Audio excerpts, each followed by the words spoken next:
John Constantine, a Hellblazer podcast.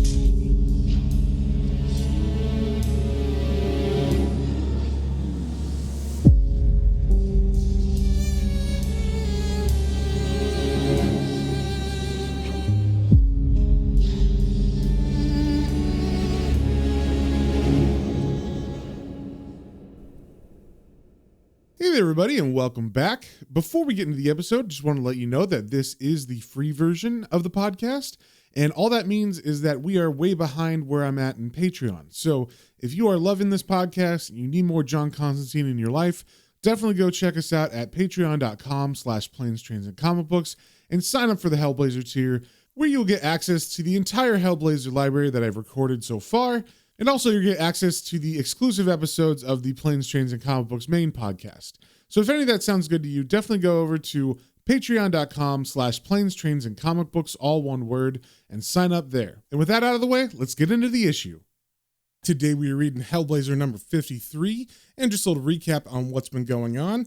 In the last issue, we just started a new storyline called Royal Blood. And the reason it's called that is because someone in the royal family has been possessed by a demon, and they are going around and killing people and eating pieces of them and cutting them up, and it's just a very bloody mess. And because the possessed person is someone who's in the royal family, there's a guy named Marston who is the fixer for the royal family. Whenever they do something bad or whenever they want something covered up, he's the guy who does it. So him knowing about this member of the royal family, who they never really say, but it's actually supposed to be Prince Charles. And Marston's trying to figure out exactly how to clean this mess up when he remembers he knows a young man named Constantine who deals with this stuff every now and then. So in the last issue, Marston tracks down John, takes him to the Caligula Club, where all of the elites and royal people have nights of debauchery and craziness where they murder people and have sex with everybody, and it's just craziness. And this is where the possession took place. And at first, John is very reluctant to help him out because, frankly, it's not John's mess to clean up. But that all changes when he actually hears who is possessed and that it's Prince Charles of the royal family. Then he gets a big evil smile on his face, like he can't wait to pull a demon out of this guy, and hopefully it hurts a lot. So first things first, with issue 53, we got the cover here. We see a very perturbed John Constantine who looks like he's disgusted and focused very hard. He's in between a couple skeletons, and one of them seems to be holding hands with someone else. It's not John's arm because it looks super wrinkly, and there's also like legions and some other sores. And there's a big thumb on this hand that has a pretty gnarly fingernail on it. And I gotta say, I love the covers for this specific storyline. They're all by Glenn Fabry, and they're all fantastic. And also on the cover, we see this is written by Garth Ennis with art by William Simpson. So we start off on the first page, and we see John Constantine is putting on his coat. He is walking down a sidewalk, possibly out of the room with Marston that he was in the last issue. And he's looking pretty annoyed. The narration says, "An heir to the throne is possessed. The good royal, the one who understands our needs, graces us with his decent, ordinary insight. Oh, God bless him. He does a great job, the two-faced shit." In the rich man's club to end them all, the frigger showed his true colors. He'd make speeches and open charities all day, from one end of the country to the other. And then he'd come here and lick caviar from an infant's skin, watch murders on the stage while sipping brandy, choose rich food from the menu and rich atrocities from the club schedule. It was in there, late last night, that the stupid bastard went too far. Christ alone knows what he's doing now. And then we cut to what the prince is doing now. And what he's doing is he's murdering someone and eating them. And so continuing with what was going on in the last issue, Prince Charles, I believe, is naked. He's got like a blanket around him, and he's covered in blood from the night before and from what's going on right now. His face is spattered, and we see a man who was holding a newspaper that is now, of course, covered in blood, was attacked by the prince and dragged into an alley where the prince murdered and began to eat the man. And the man doesn't look like he has any lips. His face is all torn up and bloody, and he's missing an eyeball. And as Prince Charles gnaws on his torso, the prince's eyes are kind of looking forward at the reader, which is super creepy. And we see that the name of this issue is Royal Blood Part 2, Revelations. So then we cut to a scene. I'm not sure if it's the next morning or if Marston just likes to eat breakfast at all times, but John and Marston are sitting at a table, and Marston is eating, John is not, and it seems like they are discussing the murder that we just saw in the page before. John is saying, "This last one isn't dead 2 hours, Marston, and you've already got a police report? Very cute. Both the latest bods were partially eaten. Must have quite an appetite." And apparently where they're eating is a very fancy hoi polloi place to eat, because John asks, "How did you get this? Chief Inspector, a club member?" And Marston answers, "I have friends." And John replies, "I bet you do. I bet they've hushed the whole thing up nicely for you. Hope they pay well." And John gives a little smirk, indicating that, yeah, he wants to be paid for this job. And Marston looks at John and says, "I had a feeling that serving your country wouldn't be motivation enough. In fact, I'm sure you're planning on going straight to the press as soon as you've stopped the killings, aren't you?" And John smiles cynically and says, "It's funny how serving your country always means serving the people in charge of it. And I'm sure you're planning to make sure I don't go anywhere, huh?" And Marston wipes his mouth and looks at John sternly and says, "So glad we understand each other." Then we cut to the Caligula Club later in the day, and John is talking to 3 people about the incident that happened the night before with the prince, specifically how the possession happened. And the narration says, "I haven't planned anything. I'm too busy worrying about stopping the bastard to think about exposing the whole thing." Back at the Caligula Club, Marston's dug up 3 of the arsehole in question's mates. David Hezlet is a Scots Guards lieutenant, a splendid young chap who pisses me off just by existing. And the real gems, Hugh and Holly, the Elliot twins, who look like they play the game for all the family, i.e. incest. So John is asking them, "So you knew about his black magic bit, but you didn't join in. Who else knew?" And Hugh answers, "Only David here, really. We're a little wary of hocus pocus." And Holly adds, "Daft business. Look where it's got our chum." And John says to this, "Yeah, well, look, you obviously aren't the closest of chums, but I don't want this spreading. You'll have to do." And David asks, "For what?" And then John gets his coat and begins to walk out of the room, and as he does, he says, "A little party this evening. Don't go far, boys and girls." And then as John exits that room, he runs into a butler, and he asks the man where Marston is. And the butler says, "I don't actually serve Mr. Marston, sir. However, the gentleman in room 12 would like a word.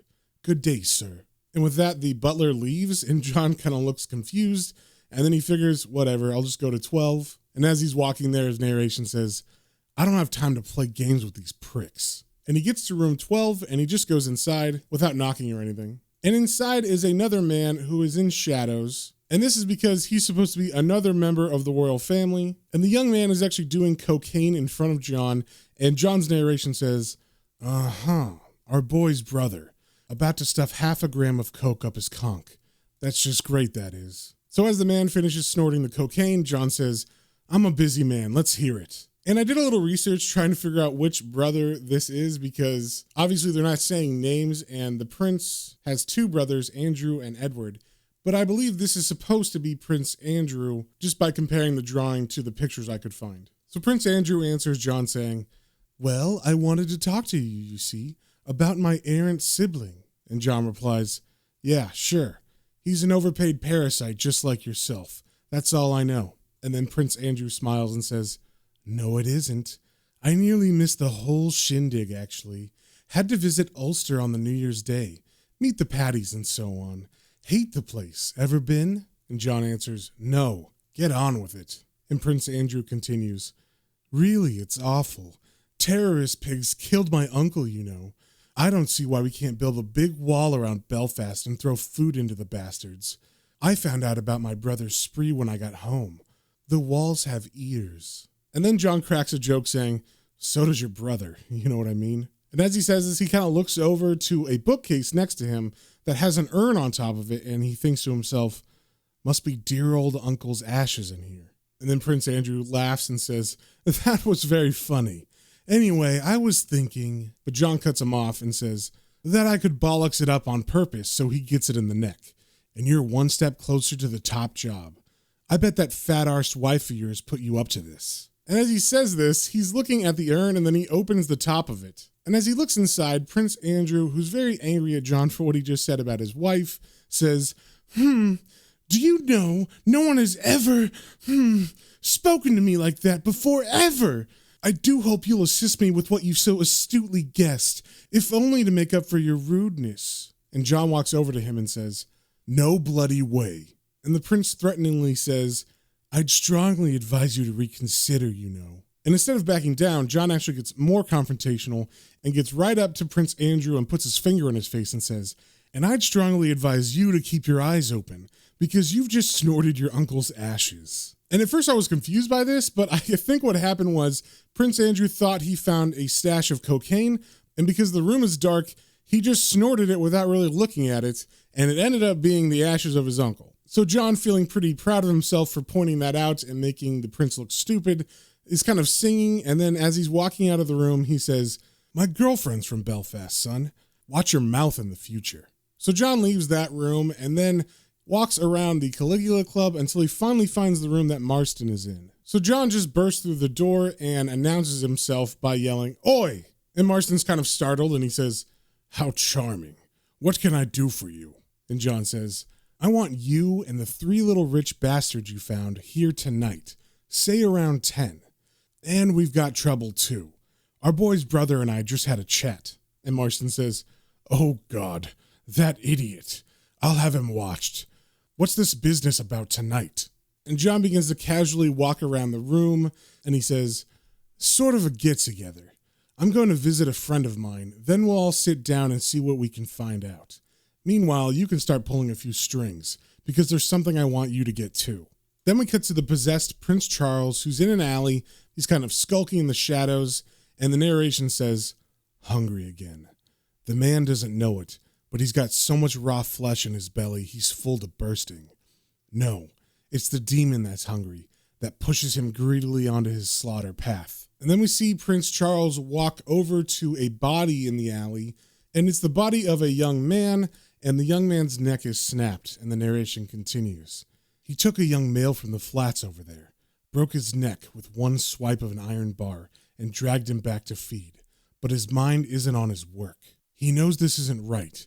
He's in trouble, very deep trouble, and if only he could remember who he was. The demon, coiled neatly around the cortex in his brain, slides a finger across the man's mind and realizes what he's thinking.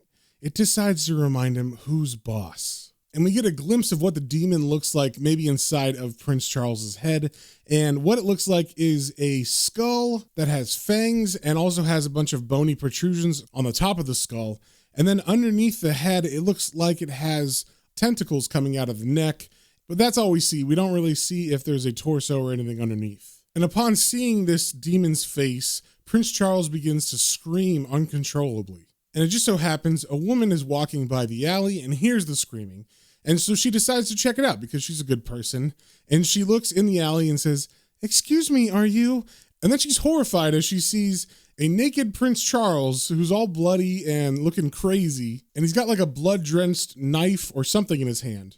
Then we cut to John, who's sitting on a couch inside of his girlfriend Kit's apartment. And the narration says, both Marston and that idiot had me followed from the club, but I lost both groups of gits on the tube.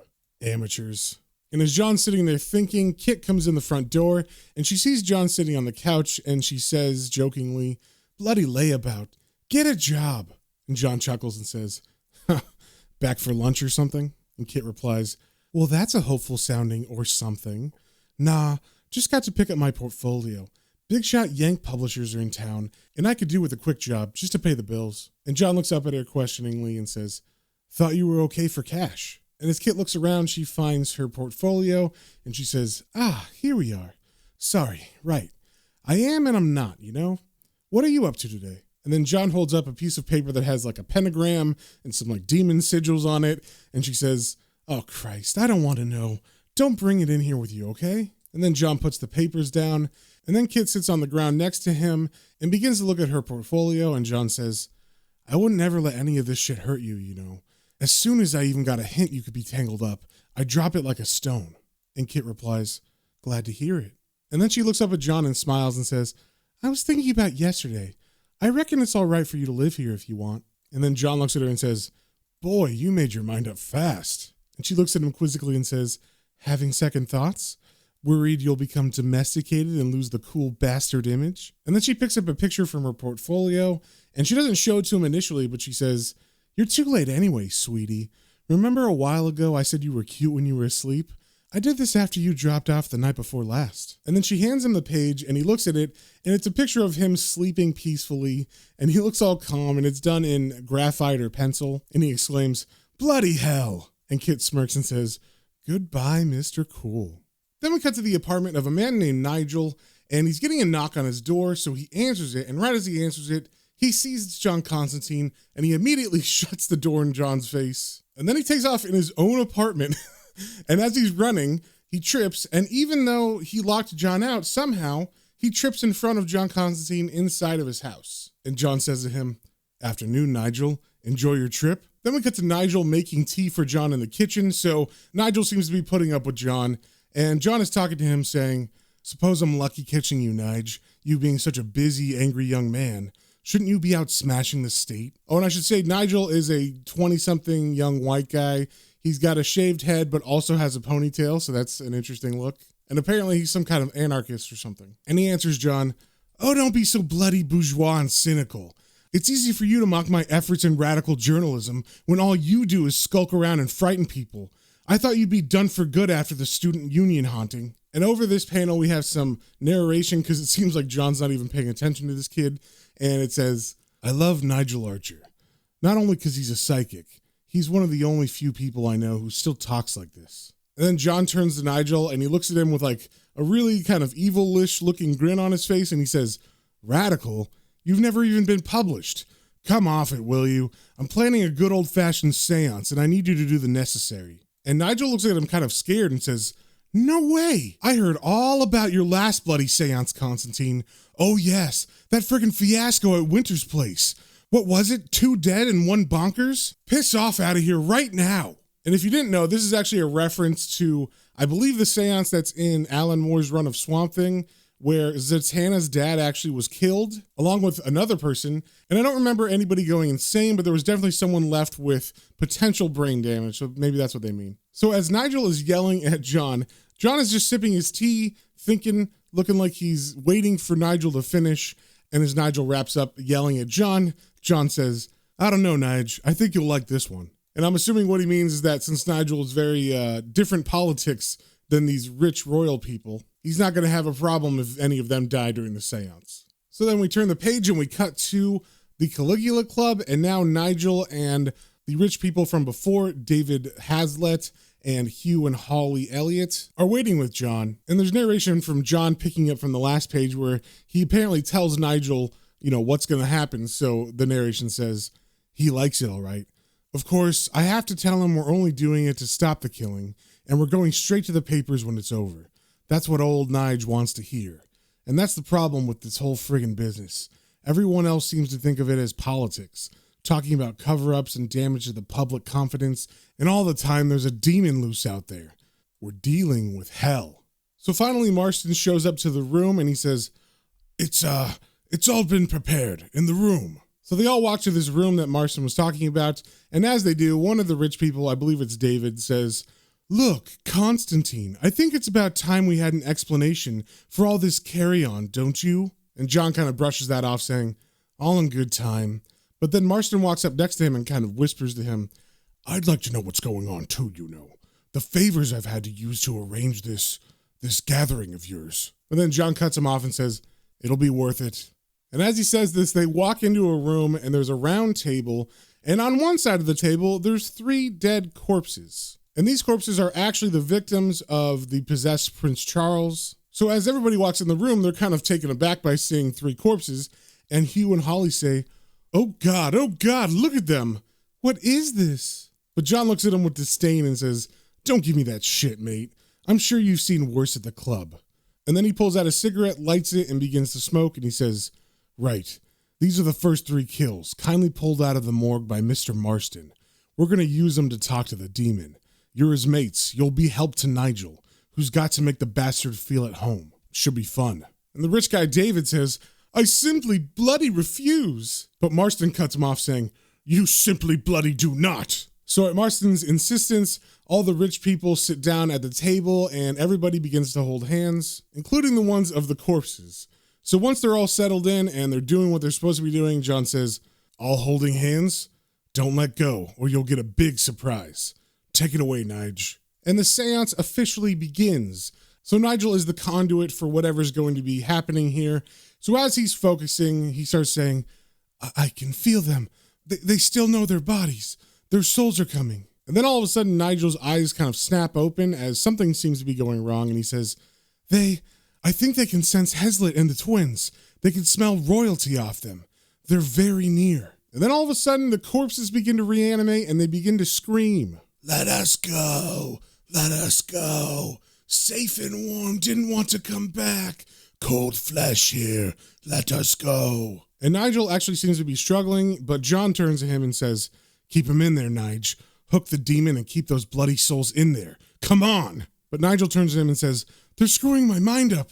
Keep them talking, please. And at first, John doesn't understand, and he's like, talk?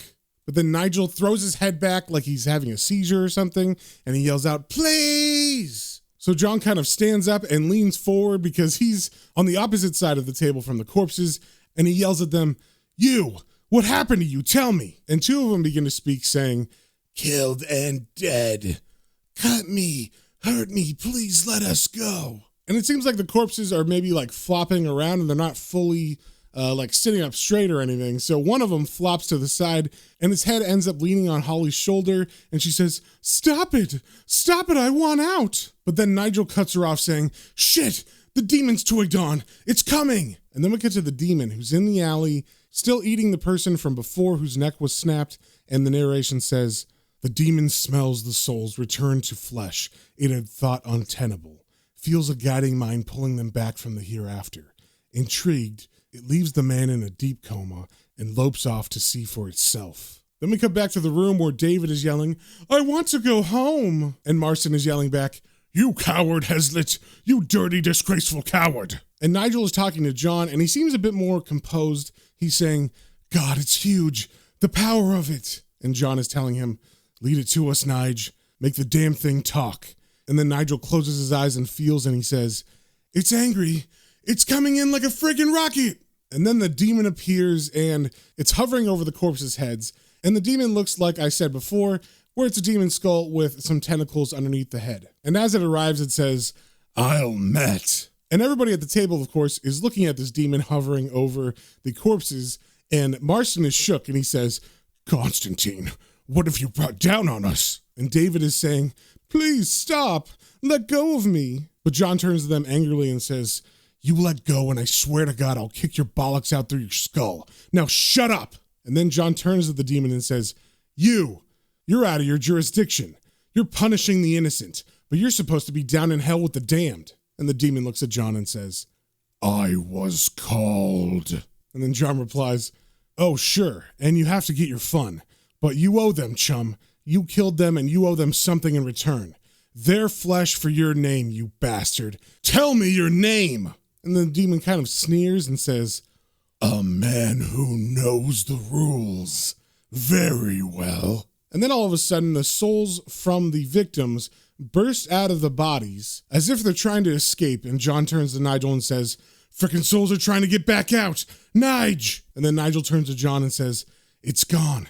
But whatever it's told them, it's driving them apeshit. And then John tells him, make them say the name out loud. And also I should mention that when the souls burst out of the bodies, all the gross fluids and anything left within the bodies was also thrown onto all the people. So everybody's covered in dead people goop. So Nigel begins to channel the dead people, and then he opens his eyes very wide and he turns to John and he says, it's not just the name. It's told him something else, something awful.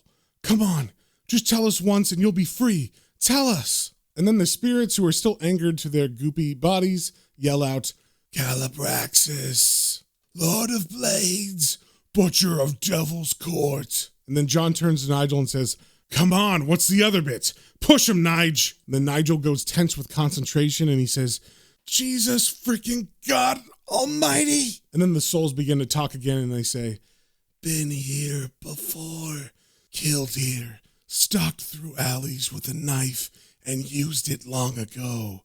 A century back, a long autumn of fear and splashing Whitechapel a bloody crimson, making hell on earth. And then there's a loud screeching noise, and the bodies explode, and the spirits disappear. And then John stands up very nonchalantly and lights a cigarette and says, "Thanks for your help, kiddies." And then he turns to Holly, the rich girl, and says, "When you've got a minute, love, cup of tea, huh? Milk and 2 sugars. Ta." Then we cut to Marston's office a couple minutes later, and he's getting himself cleaned up from all the goop that was on him, and he's talking to John, and he says, "So now what?" And John jokingly says, "I fancy a bath myself. I'm bloody pigging." And Marston is not having any of his jokes. He says, "Please, Constantine, don't make jokes.